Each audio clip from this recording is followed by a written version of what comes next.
Assalamualaikum warahmatullahi wabarakatuh. Alhamdulillahirabbil alamin.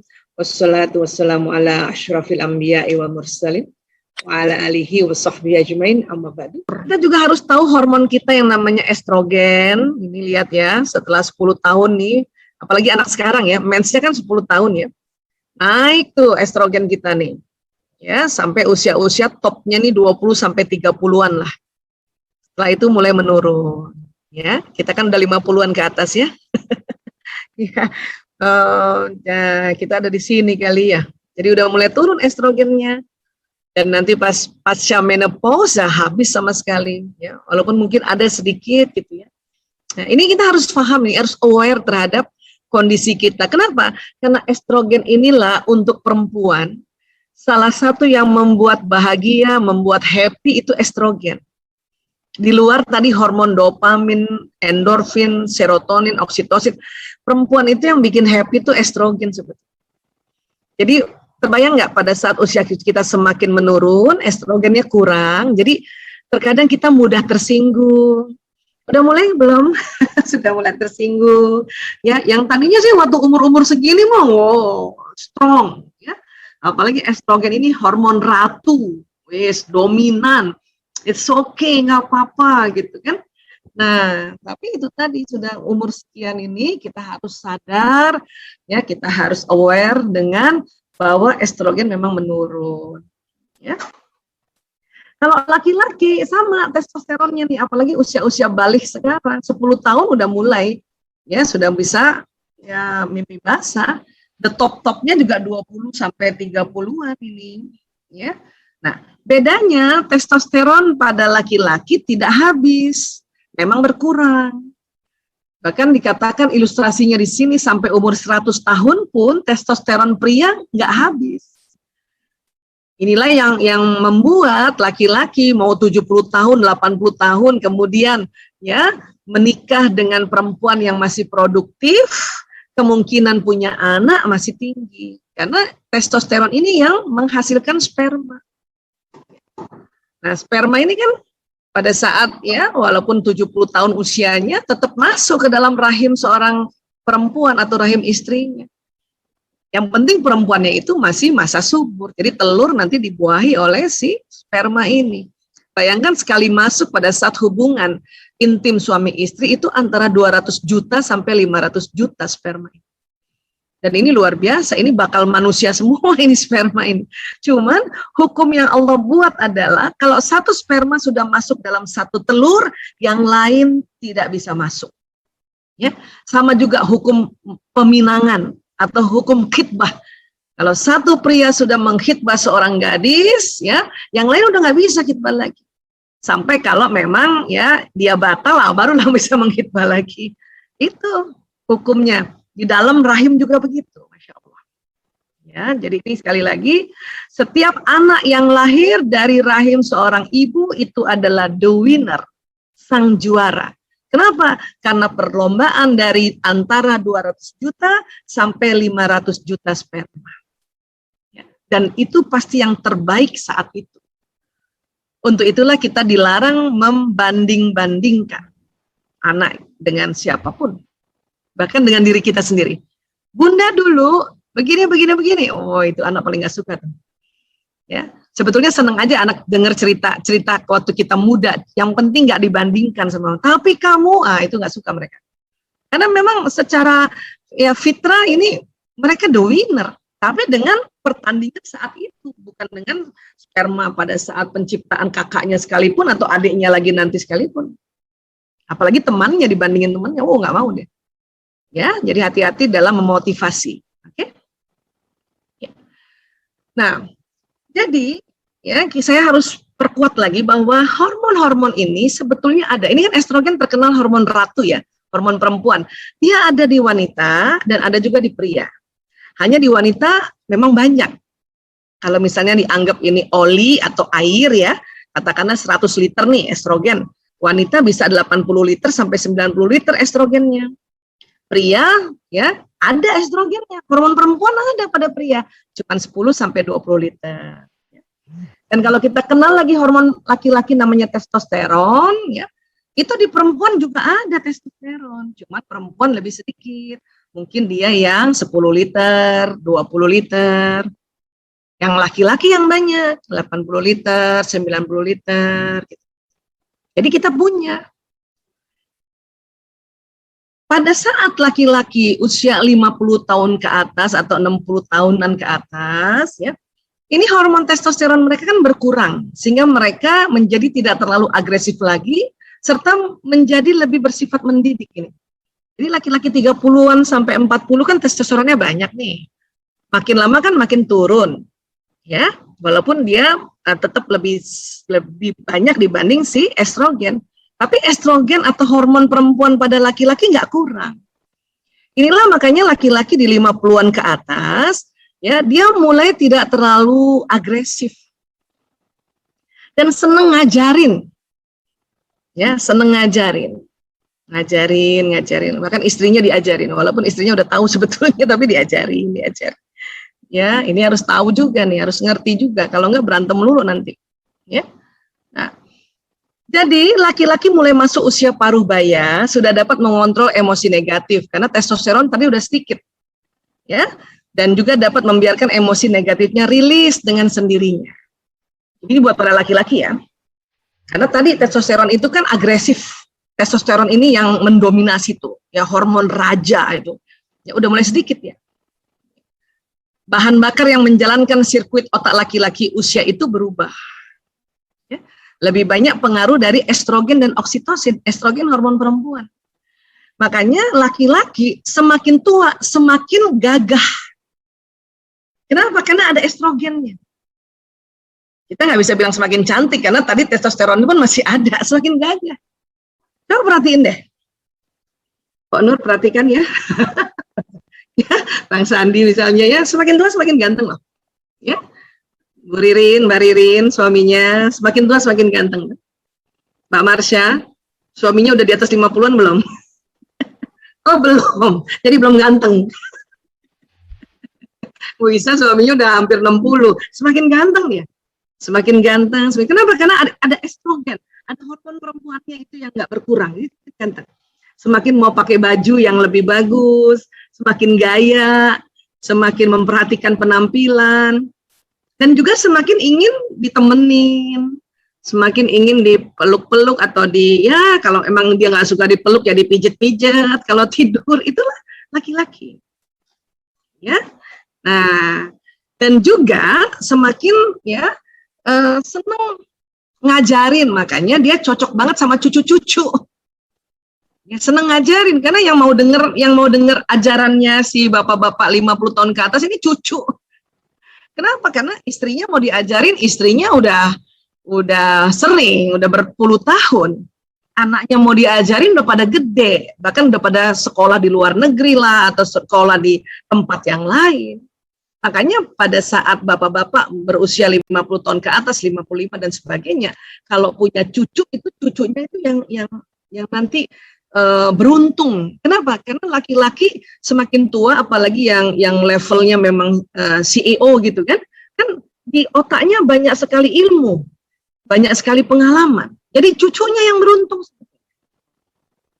Itulah beberapa biografi orang-orang terkenal, ya, itu ada bab tentang kakek, kenangan terhadap kakek. Karena kakeklah yang ngajarin ini itu. Walaupun memang nggak lama ya. Nggak lama, tapi itu tadi. Ya. Sekarang perempuan, ya kita lihat nih, ya estrogennya tuh habis atau sangat turun dan hormon laki-lakinya kan tetap, ya kan? Jadi wanita sebaliknya pada masa premenopause dan setelah menopause tingkat hormon estrogen menurun hingga perbandingan hormon dalam tubuhnya berubah. Hormon testosteron menjadi lebih tinggi, karena itulah mengapa wanita pada usia 45-50 tahun ke atas tiba-tiba menjadi lebih tegas dan lebih percaya diri. Atau kalau saya bilang tuh lebih lagi jantan-jantannya nih ibu-ibu nih 45 tahun ke atas nih. Ya, di sisi lain lagi jantan-jantannya seneng ngurusin orang, seneng berorganisasi dan sebagainya ya. Karena kan anaknya udah nggak gelendot sana, nggak gelendot sini. Kalau yang masih 20 sampai 35, anaknya masih gelendot sana, gelendot sini, ya udah tenang aja dulu. Nanti 45 tahun ke atas itu sudah mulai nanti akan mengurus orang lain ya. Walaupun sekarang pandemi ya, alhamdulillah juga bisa ngurus lewat dari rumah kan. Inilah karena tadi estrogen kita kan berkurang, tapi hormon laki-laki kita tetap ada. Nah ini biasanya ya mulai tumbuh rambut itu di pipi itu yang nggak ada cambangnya, akhirnya ada cambangnya sedikit, ada kumis-kumis tipis di ya, tempat kumis. Kalau yang dari awalnya sudah ada kumis, dia makin kuat, makin lebat kumisnya gitu ya. Cuman itu tadi di sisi lain ya, memang senang ngurusin orang, tapi di sisi lain sel-sel tubuhnya sudah berkurang fungsinya, sehingga kadang-kadang stres juga. Bahkan sempat bisa kena stroke ini, apalagi kalau kita nggak aware terhadap kita punya emosi. Jadi dijaga baik-baik ya, karena memang ini lagi jantan-jantannya. Nah ini yang harus saling mengerti dengan suami. Karena apa? Karena suami lagi seneng-senengnya kepengen di rumah, si istri lagi seneng-senengnya pengen ngurusin orang lain. Ini, kalau dulu suami di usia 30 tahun mungkin dia tinggalin si istri nggak masalah, tapi sekarang setiap mau kemana-mana sebetulnya kepengen ditemenin, apalagi yang wataknya memang introvert, yang bahasa kasihnya adalah waktu. Dia mau ditemenin terus. Kalau bapak-bapak yang ekstrovert, yang sekitar ada 10% lah sampai 15% ya, namanya juga ekstrovert, walaupun sudah umurnya 50 tahun ke atas, masih aja suka jalan-jalan sendiri, nggak istrinya nggak ikut ya nggak masalah. Ya, karena memang berbeda bahasa kasihnya. Ya, nah ini perlu tahu ini. Masa premenopause, usia 45 tahun sampai 50, siklus estrogen, progesteron, dan testosteron tidak menentu. Minat pada hubungan intim berfluktuasi, lebih sering letih dan cemas, suasana perasaan berubah-ubah dan mudah kesal. Ya, jadi teman-teman yang premenopause ini harus ngerti ya. Jadi kalau semakin tahu malah semakin kita bisa ya jaga diri, mawas diri, ya atau aware tadi. Ya. Memang kulit jadi kering, keringetan, gatel badan gitu. Ini ya kita atasi aja dengan kita kasih lotion atau apapun yang kulit tuh senengnya yang golongan minyak zaitun atau lidah buaya gitu ya. Nah, minat utama saat ini adalah berhasil melalui hari demi hari serta mengatasi naik turunnya kondisi fisik dan emosi. Jadi di premenopause ini harus tahu juga nih ya, walaupun kita ini tadi kepengen ya ngurusin orang, tapi di sisi lain kita punya estrogen kan menurun nih, udah mulai menurun. Jadi mood ini atau kita punya feeling ini udah mulai berfluktuasi juga, ya naik turun nih. Inilah makanya tadi bisa jadi stres, bisa jadi ya kena stroke. Oke? Masa menopause ya usia 51 tahun sampai 58 tahun, estrogen progesteron sudah menurun namun masih tidak menentu ini. Nah, saya ada di sini nih di menopause nih. Ya. Minat pada hubungan intim juga masih berfluktuasi dan juga mudah letih dan cemas. Ya, saya juga termasuk mudah letih dan cemas. Hanya kita siasati dengan belajar memanage kita punya emosi. Ya, tapi tahu diri. Nggak mau lagi pecicilan kayak waktu masih lebih muda. Ya. Minat utama saat usia ini adalah meningkatkan kesejahteraan dan menghadapi tantangan-tantangan baru setiap hari. Jadi udah lewat satu hari aja udah seneng lagi, bismillah besok lagi satu hari. Nggak mau lagi berpikir nanti 1 tahun ke depan, 5 tahun ke depan, nggak gitu. Kalau dulu umur 20 sampai 35 tahun masih pikir 5 tahun ke depan harus gimana, kita 10 tahun. Ya, hari ini udah lewat aja udah syukur gitu. Di usia-usia menopause nih. Ya. Kemudian ada lagi pasca menopause ya. Ini usia 59 tahun dan seterusnya. Di sini hormon kita sudah ya, walaupun rendah tapi sudah stabil dan badan sudah terbiasa. Sudah terbiasa. Lebih banyak merasakan ketenangan. Ya, apalagi ibadahnya tidak lagi terganggu oleh menstruasi. Gairah hidup baru, bahkan hasrat seksual yang segar kembali.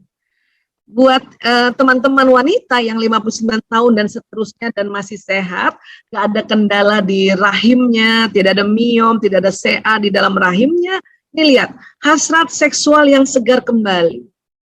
Makanya disebut gairah pasca menopause. Ya. Jadi luar biasa, ini ada masa yang wah, hidup perempuan ini asik banget gitu. Tentu ditunjang dengan suaminya tentu ya. Kalau suaminya memang juga sehat ya, maka ya mereka menikmati dengan baik ya. Ya. Tapi sekali lagi ketenangan ini nih. Karena kita punya ibadah tidak lagi terputus-putus karena kita masa menstruasi.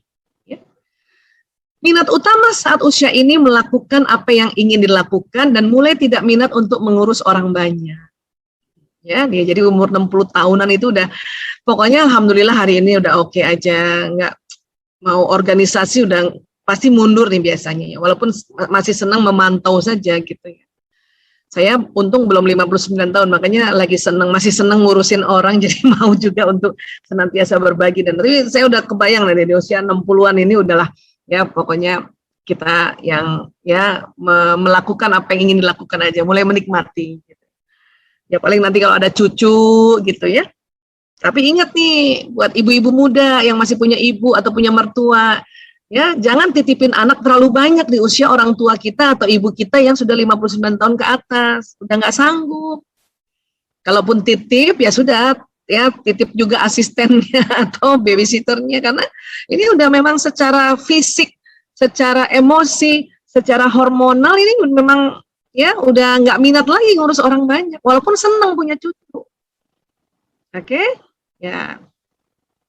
Kemudian sekali lagi ya, sedikit lagi ya, tubuh manusia kan ini tadi nih, yang badan seluler ini.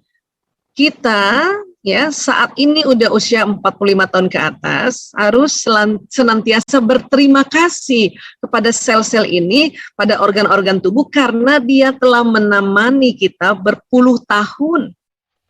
Kalau kita berterima kasih, sel-sel tubuh ini happy, gembira. Makanya mereka semua kompak untuk ya bertahan hidup untuk seseorang yang menghargai atau berterima kasih. Ya. Kita lafazkan terima kasih ya Allah, alhamdulillah ya Allah, wahai sel-sel paruku terima kasih, jantungku, lambungku, ususku, ginjalku, limpaku, kakiku, lututku. Ini harus terima kasih. Ya, karena mereka senang banget kalau diajak bicara. Ya. Kemudian tubuh manusia selain badan seluler, saya pernah juga bahasnya di MT An-Nur ya, ada namanya gelombang atau namanya badan bioplasmik. Saya bahas lagi, tapi ada kaitannya dengan tubuh kita ya, tubuh makin berumur ya. Jadi gelombang ini ya, ini kan dipakai untuk doa, ya kan? Jadi gelombang spiritual ini pada saat kita doa nih, doa itulah di broadcast dengan gelombang ini. Ya. Paling kuat memang dorongannya dari jantung. Karena di sini putaran pembuluh meridiannya kenceng nih.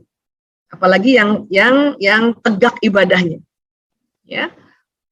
Tegak sholatnya, saumnya, ya sedekahnya, ini kenceng banget. Makanya orang yang semakin rajin ibadah, semakin sinyalnya kenceng.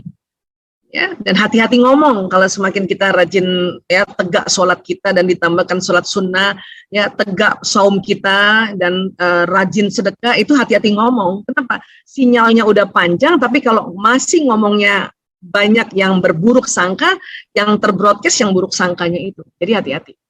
Ya, artinya kalau HP-nya udah bagus, sinyalnya udah bagus, pulsanya banyak, chat beritanya atau yang ngirim beritanya berita yang menyedihkan atau berita-berita yang membuat nggak baik gitu ya. Nah, seperti itulah kira-kira ya analoginya. Ya. Jadi ya ini sinyal ini keluar dari pembuluh meridian ini di bawah kulit. Memang paling kuat yang di jantung. Dia berputar, dia kuat. Apa yang di broadcast itu tadi apa yang diucapkan, apa yang dipikirkan, apa yang dirasakan, apa yang dilihat, apa yang didengar, jalan. Ya, nah pada saat kita berdoa itulah doa ini terkirim ke alam semesta. Dan gelombang ini bukan hanya membroadcast, tapi dia menarik peristiwa karena dia ada magnetnya. Wabil khusus yang di daerah jantung, karena jantung ini perkumpulan darah di dalam jantung. Dan darah ada zat besinya. Zat besi ini adalah bahan dasar untuk magnet tubuh. Makanya doa ini akan ditarik. Itulah kenapa kita disuruh berdoa. Semua agama disuruh berdoa. Kenapa? Karena Allah sudah menciptakan mekanisme yang luar biasa. Jadi doa itu nggak sembarangan.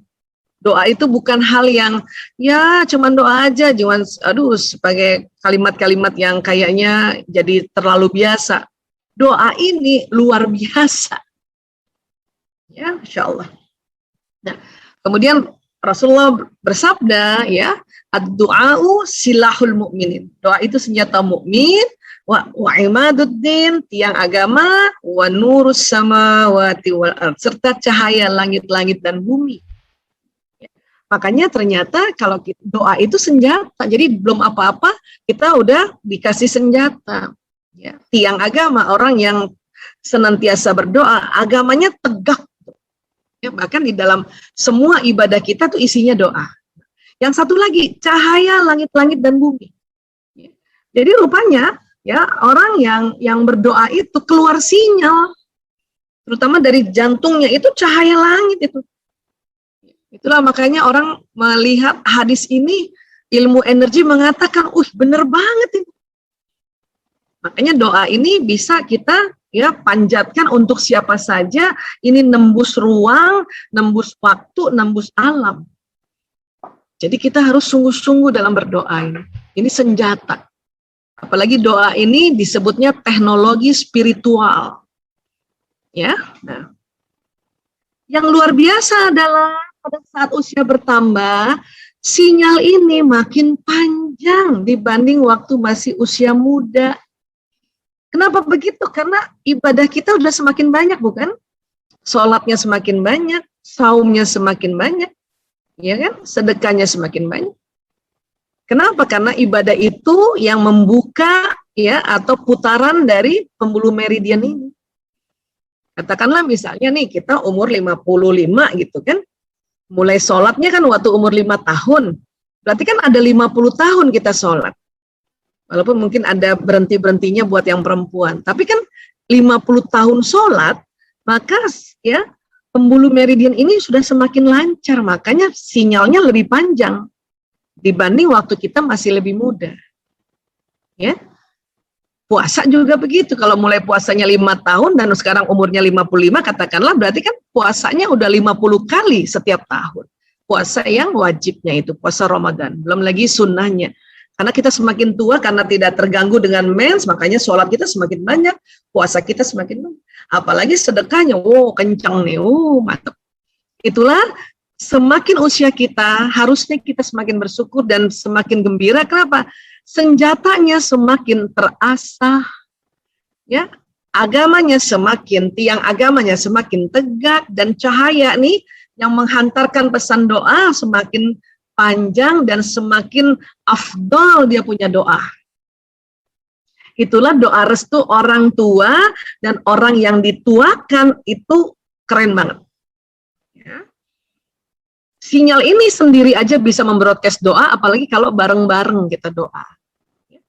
Tapi kan sekarang pada di rumah masing-masing, Bu Aisyah. Iya, tapi bicara sinyal ini kalau kita bicara sinyal, ya, ilmuwan-ilmuwan kuantum ini ya, fisika kuantum mengatakan kalau kita bicara sinyal itu ya, itu tidak terhalang dengan dinding. Nah, sinyal ini menembus ruang dan waktu. Sebagaimana sinyal Zoom kita ini dan YouTube ini. Ya, dari masing-masing dari rumah, bahkan dari negara antar negara. Ya, itu buatan manusia loh, Zoom sama YouTube itu. Ya, apalagi ini yang buatan manusia, ya, yang ada di tubuh manusia ini ya ciptaan Allah. Masa nggak percaya sih bahwa ini semakin dahsyat gitu? Ya, oke. Jadi sekali lagi bersyukurlah usia kita semakin tua, semakin panjang sinyalnya, masya Allah. Ya, memang badan kasarnya melemah karena fungsinya juga sudah dipakai, sudah menemani kita puluhan tahun, tapi gelombang ini semakin panjang. Maka hati-hati dalam bicara, hati-hati bicara sama tubuh, karena tubuh ini sedih. Ya, aduh nih, ya sakit nih bokong aku. Aduh, satu kali oke. Lebih dari itu tubuh sedih karena tubuh dengar. Ya, kalau sel bisa ngomong, dia mau bilang apa coba? Kebangetan banget nih orang. Udah kita temenin puluhan tahun, masih aja ngeluh. Pengennya dia ngomong kayak gitu tuh. Untung dia nggak ngomong kayak gitu. Sebetulnya mau ngomong kayak gitu. Ya, jadi sekali lagi ya berterima kasih kita pada tubuh kita ya. Allahu Akbar, terima kasih ya Allah, dan sambutlah usia tua ini, makanya dikatakan semakin menua semakin bahagia. Ya, tentunya harus tahu sedikit aja. Sudah tahu sedikit ini, insya Allah semakin bahagia. Ya, baik, Mbak Nur. Ya, mungkin segini dulu. Barangkali nanti kita lanjut dengan diskusi.